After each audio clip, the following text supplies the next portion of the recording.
Oke, bertemu lagi dengan Kak Sigit di Bimbel Privat Lake Education Penggilingan Cakung, Jakarta Timur. Nah, hari ini Kak Sigit mau ngebahas tentang matematika kelas 6 SD mengenai bilangan bulat ya. Oke, langsung aja kita mulai dengan mengucap basmalah. Bismillahirrohmanirrohim. Nah, jadi sebelum Kak Sigit masuk ke soal-soal, nih jadi ada soal-soal, nanti kita coba jawab beberapa nomor. Sekarang Kak Sigit mau ngebahas dulu bilangan bulatnya. Oke, langsung aja ya. Bilangan bulat adalah bilangan bukan pecahan atau bisa juga disebut sebagai bilangan penuh. Tapi yang terpenting harus kita tahu adalah bilangan bulat itu ada dua bentuk. Karena ini sering keluar di ujian ya, jadi ini yang mesti kita tahu. Yaitu bilangan bulat positif dan bilangan bulat negatif. Nah, dua bentuk bilangan bulat ini kalau kita tulis dalam garis lurus, maka bentuknya seperti yang Kak Sigit gambar ini. Di tengah ada angka 0, ke kanan itu adalah muatannya positif ya, sifatnya positif.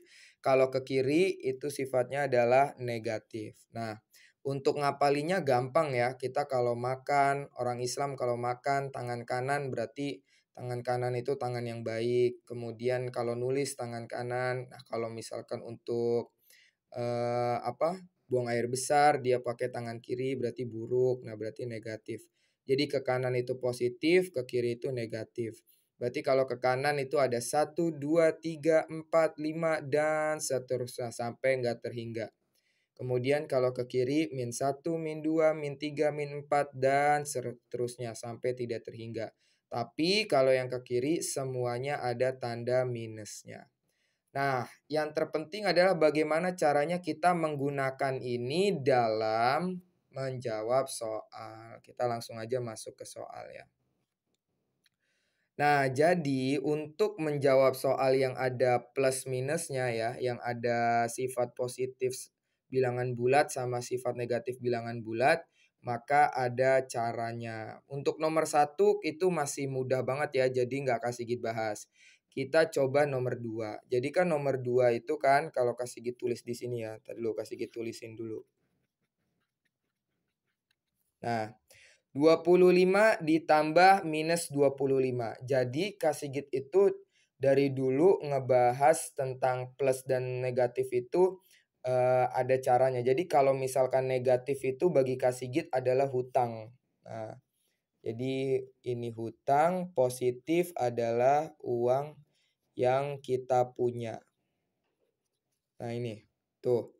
Jadi kalau sifatnya itu negatif angkanya, maka dia hutang, kalau positif uang yang kita punya.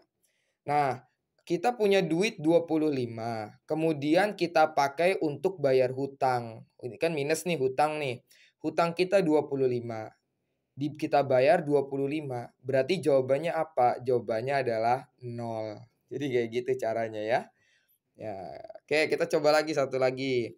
Kita coba lagi misal ini nomor 4 ya, yang sama-sama minus. Tadi dulu kasih gitu tulisin dulu ya. Minus 12. Nah, minus 45 ditambah minus 12. Kita punya hutang 45, ngutang lagi 12. Nah, berarti utang kita bertambah apa berkurang? Bertambah. Berarti kalau masih ada utangnya, jawabannya pasti minus. Nah, yang jadi pertanyaan minus berapa? Ya udah, berarti utangnya kan bertambah. Berarti 45 tambah 12. Berarti 57. Berarti minus 57. Nah, lagi. Kita coba lagi satu kali lagi. Nah, ini mungkin yang lainnya masih biasa ya. Nah, yang ini nih, nomor 8 nih. Karena min ketemu min. Kita coba ya, kasih gitu tulisin dulu. Min 13, min 14. Nah, kayak gini ya. Bener nggak? Oh ya bener. Min 13 dikurang min 14. Berarti berapa? Nah, kita jangan jawab dulu, kita harus tahu dulu. Min ketemu min, maka ini menjadi positif. Yaitu hukumnya udah kayak gitu. Jadi min 13, min ketemu min kan positif ya. Berarti min 13 plus 14. Nah, terus kita masukin lagi konsep yang ini. Hutang sama yang plus itu uang yang kita punya.